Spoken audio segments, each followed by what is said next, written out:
Oke, Assalamualaikum warahmatullahi wabarakatuh. Pada kesempatan kali ini kami akan mempresentasikan pengaplikasian dari algoritma Q dan Tree pada visual novel. Pertama, kami akan memperkenalkan diri kami terlebih dahulu. Nama saya Baris Warmanto, NIM saya 15105111033. Saya Fikri dengan NIM 005. Saya Hafei Gurvino Prabowo dengan NIM 007. Saya Ahmaden Hafiz Yusufi dengan NIM 031. Saya Agung Khotiman dengan NIM 032. Langsung saja kita mulai ke bab pertama yang akan dipresentasikan oleh saudara Hafiz. Bab 1, pendahuluan. Next. Latar belakang dari laporan ini adalah masyarakat Indonesia yang masih banyak belum mengetahui tentang visual novel. Sedangkan visual novel ini sudah terkenal di Jepang sejak 10 tahun lalu dan menjadi income perekonomian yang besar di sana. Selanjutnya, kami berpikir untuk memperkenalkan visual novel kepada masyarakat sekitar dengan membuat program ini yang menggunakan algoritma Q dan Tree. Dalam visual novel yang kami buat, terdapat dua pilihan untuk melanjutkan ceritanya, yaitu rasional dan emosional. Pilihan rasional adalah pilihan di mana karakter utama menggunakan pikirannya untuk sebelum melakukan tindakan yang akan dia lakukan. Sedangkan emosional adalah pilihan di mana karakter utama menggunakan hati nuraninya untuk melanjutkan langkah yang dia akan ambil. Next.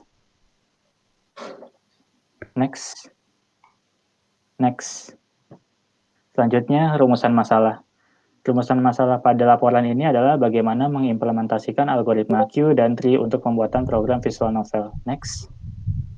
Tujuan dari laporan ini adalah memahami pembuatan program visual novel dengan algoritma Q dan Tree. Next. Batasan masalah pada laporan ini adalah penggunaan algoritma yang sudah dipelajari selama pembelajaran mata kuliah struktur data dan algoritma setelah ujian tengah semester.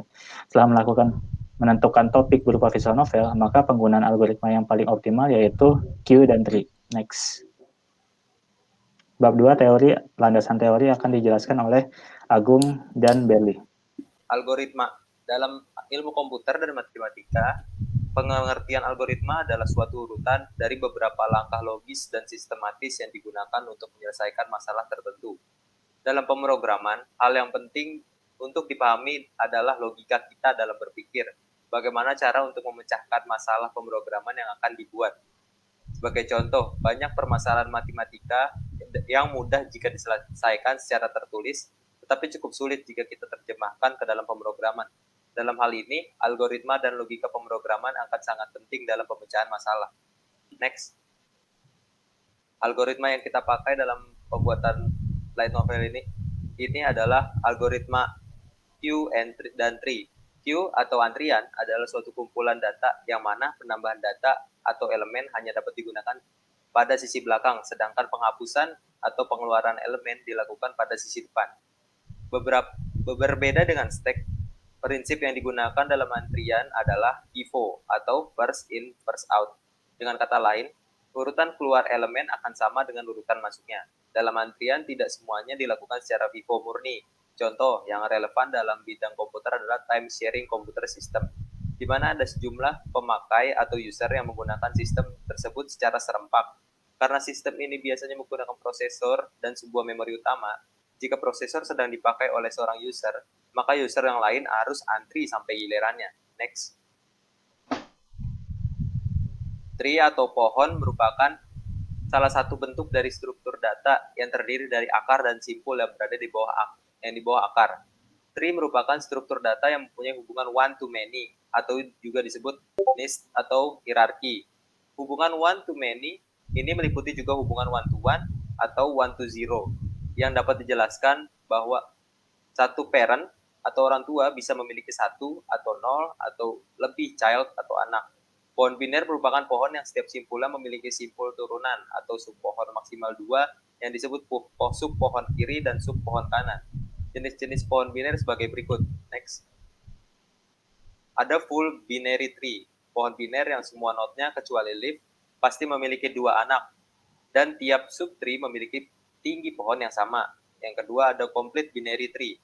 Pohon biner yang mirip dengan full binary tree tetapi Tiap subtree memiliki selisih ketinggian minimal 1, contoh tinggi pohon kiri 2 dan pohon kanan 1, maka selisihnya 1. Jika selisih 1, maka pohon di bawah ini bisa disebut dengan pohon sempurna. Yang terakhir ada skewed binary tree, pohon biner yang semua notnya hanya memiliki satu anak dan pohonnya condong. Misalnya condong ke kiri, maka semua notnya hanya memiliki anak kiri semua. Begitu juga sebaliknya. Dan selanjutnya ada visual novel yang akan dijelaskan oleh Berli.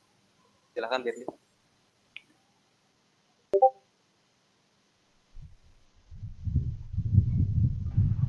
Ya, visual novel termasuk salah satu jenis permainan petualangan yang difokuskan di bagian penceritaan, sehingga pemain seringkali hanya membaca novel di komputer pribadi yang menampilkan gambar beserta teks dan suara.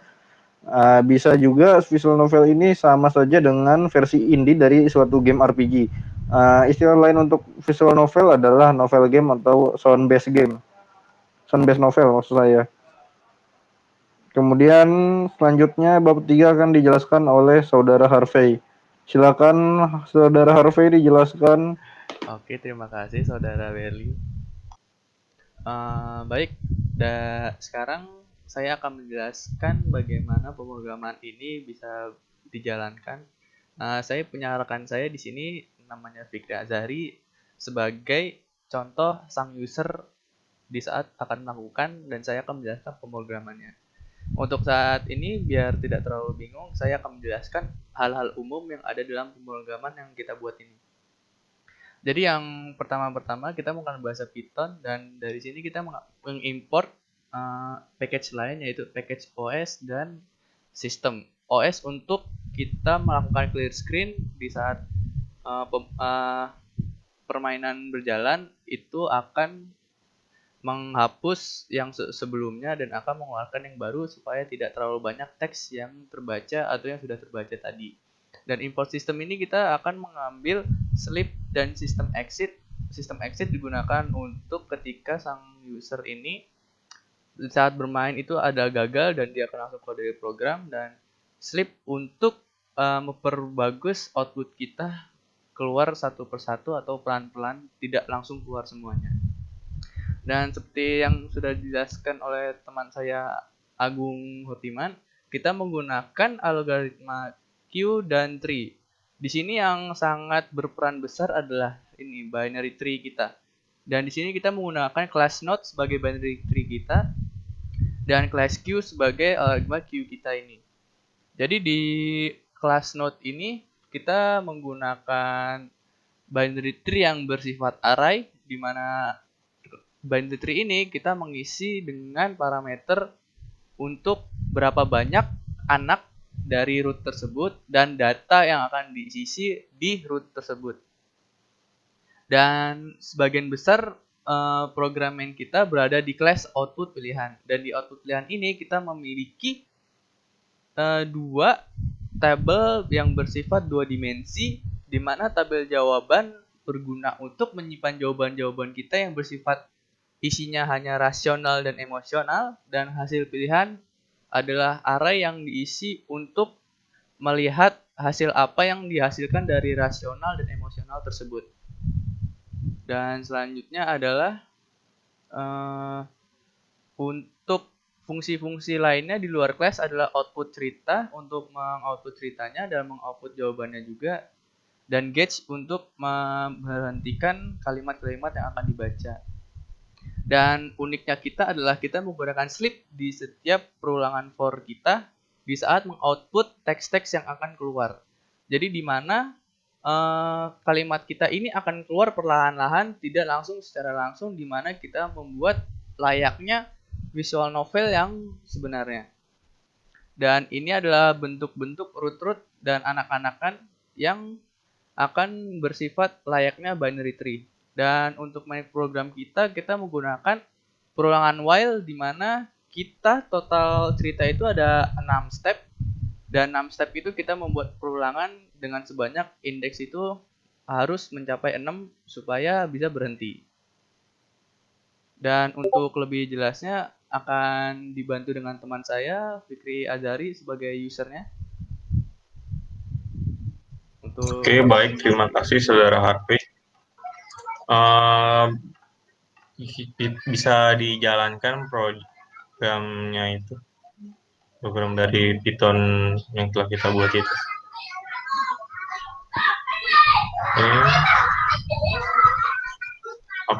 Suara di kampung saya berisik ya, kalau di chat dengar. Oke, dijalankan.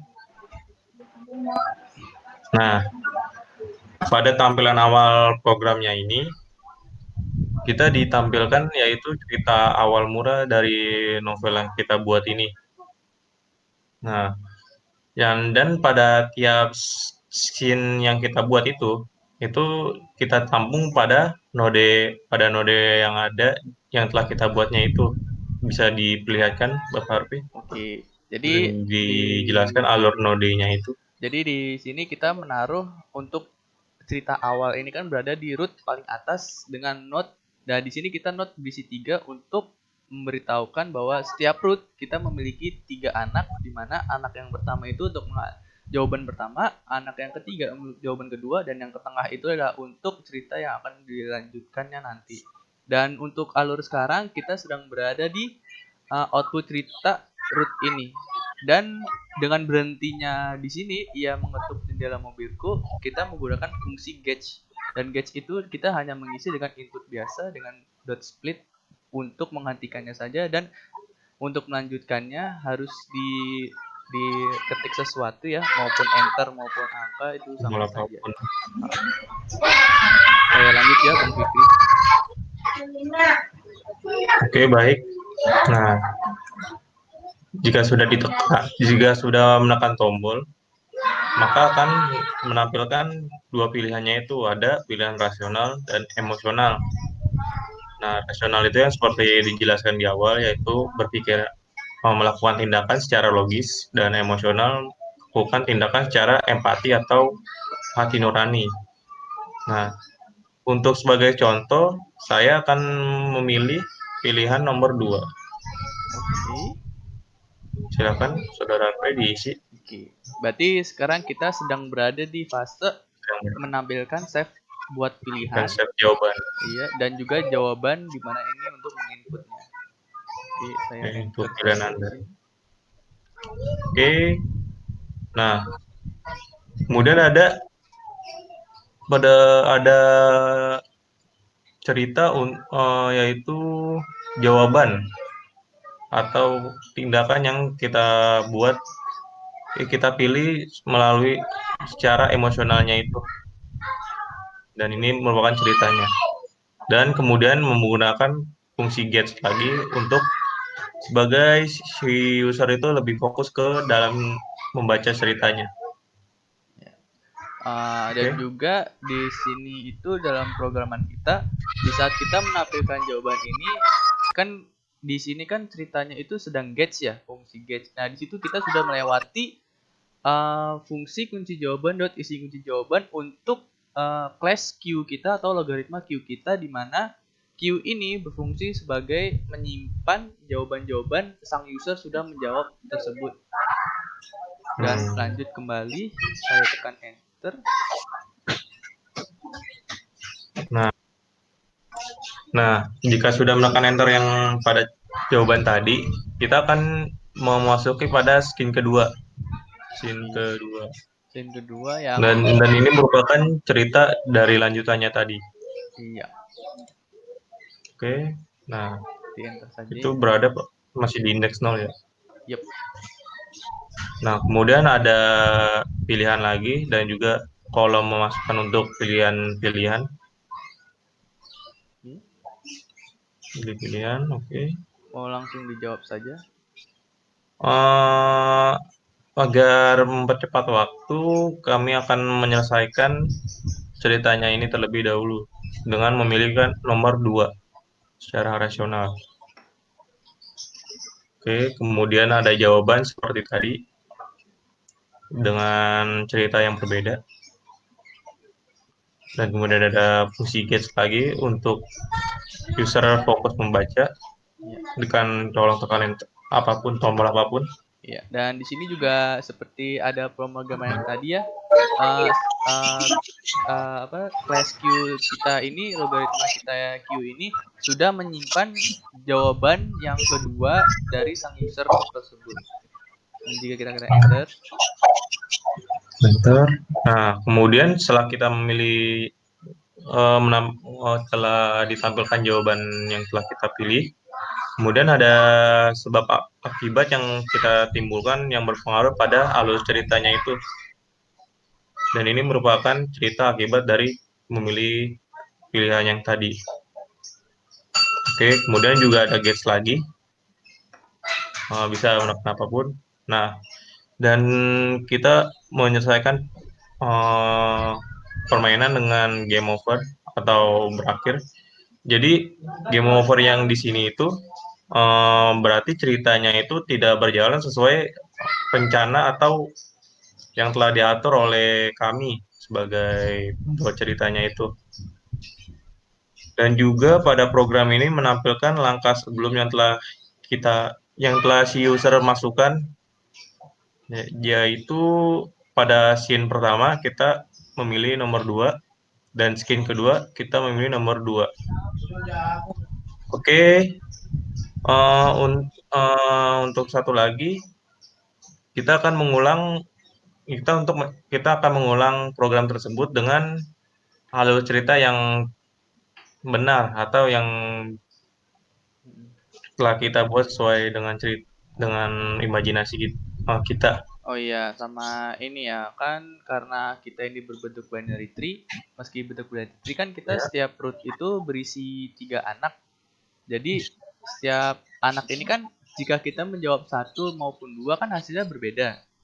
Jadi setiap jawaban yang kita pilih itu kita akan membuat, makanya tadi saya ceritakan di setiap root.children ini ada 3 bentuk yang dimana 0 itu bersifat cerita aslinya, dan root 1 itu sebagai cerita untuk sang user memilih 1, dan root children 2 untuk sang user memilih 2. Jadi untuk saat ini teman saya sedang berada dalam fase root.children 2 ini. Gitu. Dan kita menggunakan gates untuk game over ini itu di saat kita mengecek di mana perulangan kita menggunakan slip ini, kita melihat ada kalimat hashtag game over. Jadi di mana ada kalimat hashtag game over ini, kita meng-gauge. Jadi gauge kita ini berbeda dengan gauge yang sebelumnya. Jadi ini gauge khusus di saat sang user ini mendapat kalimat game over. Gitu. Oke, itu saja. Oke, untuk mengulang cerita atau mendapatkan cerita yang benar, kita akan mengulang program dan juga dibacakan ceritanya dengan teman satu tim saya yang berperan sebagai pembaca atau narator, yaitu Hafiz Yusuf, dan sebagai pemeran inspektur yaitu Agung Hotman, dan juga si Penny Sarah yaitu diperankan oleh Berli Suharmanto. Iya. Oke, tanpa basa-basi lagi, silakan dijalankan programnya. Untuk Pak Berli, sudah siapkah Pak Berli? Sudah, Mas. Oke, saya mulai ya.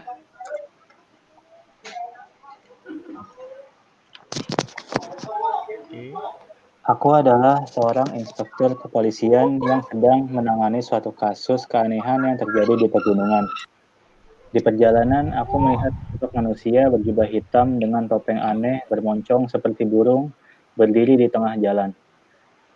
Aku membunyikan klakson mobilku, memperlambat kecepatan mobilku, lalu membiarkan sosok itu menyingkir dari jalan. Sosok itu tidak menyingkir dari jalanan. Aku pun kembali membunyikan klaksonku beberapa kali, namun ia berjalan mendekati mobilku. Ia mengetuk jendela mobilku. Oke, pada kasus ini saya sebagai user akan memilih pilihan yaitu emosional. karena saya melihat ada seseorang yang perlu ditolong.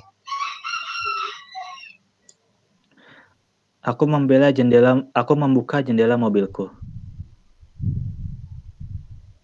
Ada yang bisa kubantu? Tanyaku. Izinkan aku menumpang. Jawab sosok itu yang terdengar seperti wanita. Aku pun membukakan pintu, mempersilahkan wanita itu masuk. Sosok itu pun masuk ke dalam mobil, lalu membuka topengnya. Ternyata memang benar wanita. Kulitnya putih, pucat, dengan rambut hitam legam. Tolonglah antarkan aku, kumohon. Pinta wanita tersebut. Pada ini saya akan memilih jawaban pilihan 1, yaitu emosional. Siapa menolong itu? Meskipun terdapat pekerjaan yang harus kuselesaikan, membantu orang yang kesulitan adalah hobiku. Baik, aku akan mengantarkanmu. Dia pun memberitahu arah menuju rumahnya.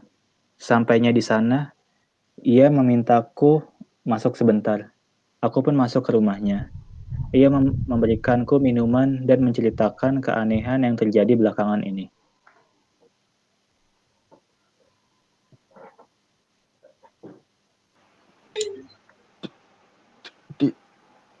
Tiga hari yang lalu, di jalan pegunungan terdapat kecelakaan truk. Saat terjadi, aku berada tidak jauh dari kecelakaan itu. Dari truk bagasi truk itu keluar cairan berwarna hijau dengan bau yang sangat menyengat. Pengemudi truk tersebut berhasil selamat lalu menelpon seseorang. Tidak lama kemudian pengemudi itu terlihat aneh. Ia membenarkan kepalanya beberapa kali truk tersebut lalu melompat ke jurang. Cerita wanita itu. Kecelakaan 3 hari yang lalu ya? Aku sudah mendengar laporannya, tapi tidak begitu detail. Karena dari yang aku dengar, truk itu terbakar. Seharusnya Anda melaporkan kejadian tersebut. Jelasku. Maaf, aku tinggal di gunung ini sendiri dan tidak memiliki telepon. Saat pengemudi itu melompat, aku berusaha mencarinya di bawah jurang dan yang kudapati hanya darah tanpa tubuh. Ada jalan darah, namun hilang beberapa puluh meter kemudian. Jadi mayatnya tidak ditemukan ya? Iya, setelah itu mulai tercium bau menyengat. Aku berlari, namun bau itu tetap menyengat. Kepalaku semakin pening hingga aku terjatuh di tumpukan bunga lavender. Aku mulai mendingan dan motif beberapa bunga lavender dan aku bawa ke rumah. Biar ku tebak, alasan topeng yang kau pakai seperti paruh burung. Karena untuk menumpuk lavender itu sebagai aroma menghindari bau aneh itu. Iya betul.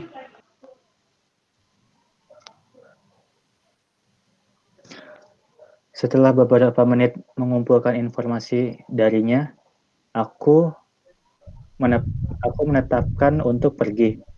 Namun ada hal yang khawatirkan jika aku pergi sekarang, yaitu saksi yang berharga yang melihat kecelakaan truk tersebut, yang mungkin menjadi sumber keanehan belakangan ini.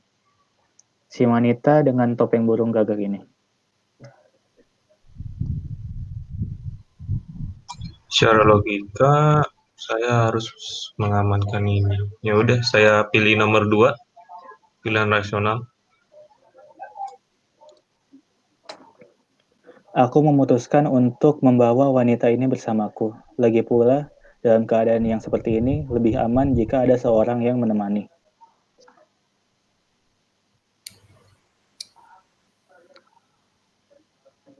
Bolehkah aku ikut? Mungkin aku bisa membantu. Tanya wanita itu. Tentu, lagi pula lebih aman jika kau bersamaku dibanding menunggu di sini. Aku juga harus menjaga saksi yang berharga ini. Sebelum berangkat aku harus menyiapkan peralatan untuk berjaga-jaga. Wanita itu kemudian mengambil barang-barang yang ia maksud. Terdapat 2 topeng burung, sebuah botol berisi cairan ungu, dan pisau pemburu. Pisau pemburu tidak buruk. ucapku. Kami pun berangkat menuju lokasi, tempatnya tidak jauh dari kecelakaan truk 3 hari lalu, yaitu camp utama pendaki gunung. Senja mulai tiba, diikuti kabut yang sedikit demi sedikit muncul. Aku sudah sampai di lokasi. Kemarin, petugas kepolisian sudah meminta evakuasi daerah ini sehingga lokasi sepi, tidak ada orang.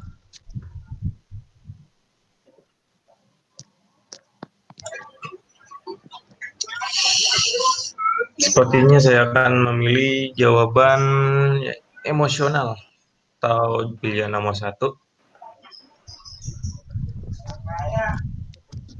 Di dalam camp utama ini terdapat mansion yang sangat megah.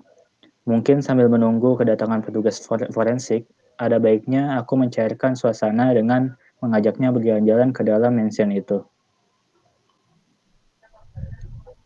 Mau melihat-lihat ke dalam sana? Tanyaku. Baik. Jawab wanita itu. Mansion ini begitu megah, namun tidak ada listrik. Kemungkinan dimatikan ketika ditinggalkan kemarin. Aku menyalakan senter, melihat-lihat sekitar, tidak ada sesuatu yang aneh. Mungkin aku terlambat menanyakan ini, tapi boleh aku tahu namamu? Tanyaku untuk mencarikan suasana. Namaku Penny Stoddard dan namamu. Aku Inspektur Reinhardt. Ngomong-ngomong, biasanya aku tidak melakukan investigasi secara langsung. Namun kasus ini terlihat sangat genting, sehingga mereka mengirimkanku. Penny tertawa kecil mendengarnya. Entah kenapa mengobrol dengan topeng burung terasa aneh tapi menarik. Aku akan menyelidiki ke atas. Tetaplah berada di belakang, Penny. Baik, Inspektur.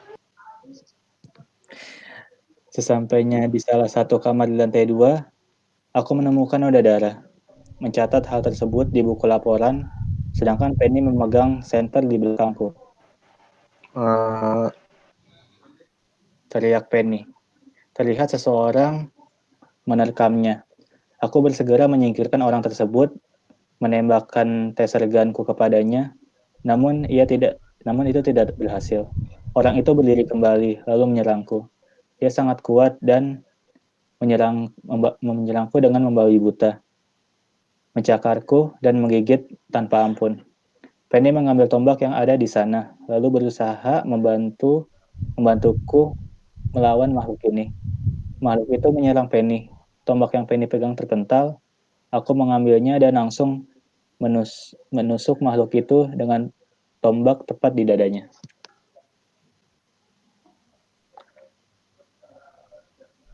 Ya. Ya, Mas Fikri. Saya akan memilih pilihan rasional, yaitu jawaban nomor 2.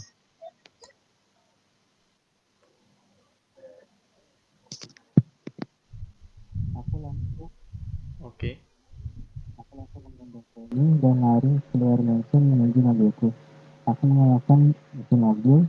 Terlihat di belakang mobilku ada makhluk yang sama, bertubuh manusia, tapi sudah bukan manusia lagi. Setelah perjalanan, kami sampai di rumah sakit. Kami segera dibawa ke IGD untuk pengobatan intensif. Aku menghubungi kantorku untuk melaporkan kejadian tadi dan melarang tim forensik di sana. Aku menunggu di sebelah Penny tersebut. Luka di pundak dan lengan akibat sasaran makhluk itu cukup besar. Daging Penny sampai terkoyak karena nangis. Pada dasar lengannya juga retak. Aku lelah, mengantuk, lalu tertidur. Sedangkan Penny nggak kelihatan. Aku tertidur aku tertidur nggak kelihatan tadi. Ya. Saat aku terbangun, aku melihat Penny sedang duduk di ranjang rumah sakit. Teman-teman kepolisian sudah menjengukku. Mereka berkata bahwa daerah sekitar pegunungan akan ditutup untuk beberapa saat. Polisi meminta bantuan militer untuk menyelidiki kasus ini. Penny bersedia menjadi saksi dalam kejadian tersebut dan tentang kecelakaan truk itu. Penny pun menghampiriku. Dia berbicara. Penny pun menghampiriku. Bel. Terima kasih, Inspektur Rinhardi menyelamatkan nyawaku. Oke.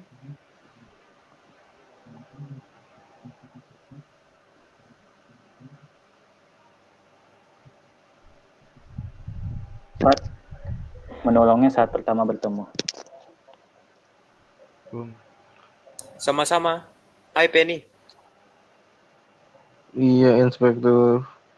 Setelah keluar dari rumah sakit dan wawancara saksi, mari kita makan malam bersama. Baik. Berikut cerita yang telah kami ceritakan dari visual novel yang kami buat. Rencananya sebetulnya visual novelnya itu menggunakan gambar dan suara. Rencananya visual novel itu menggunakan gambar dan suara sehingga pemain bisa tahu keadaan bisa tahu keadaan yang sebenarnya dari visualisasi ceritanya. Selanjutnya kami selanjutnya masuk ke bab 4 penutup.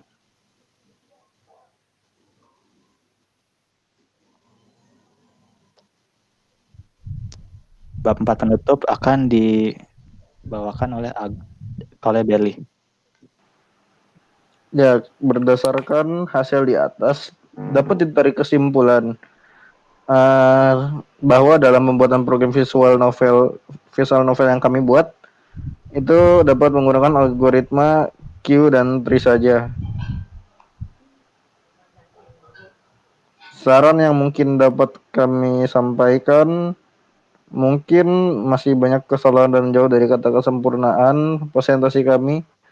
Kami mungkin akan memperbaiki laporan proyek tersebut dengan berpedoman pada banyak sumber serta kritik yang membangun dari para pembaca dan para pendengar presentasi ini. Ya, habis.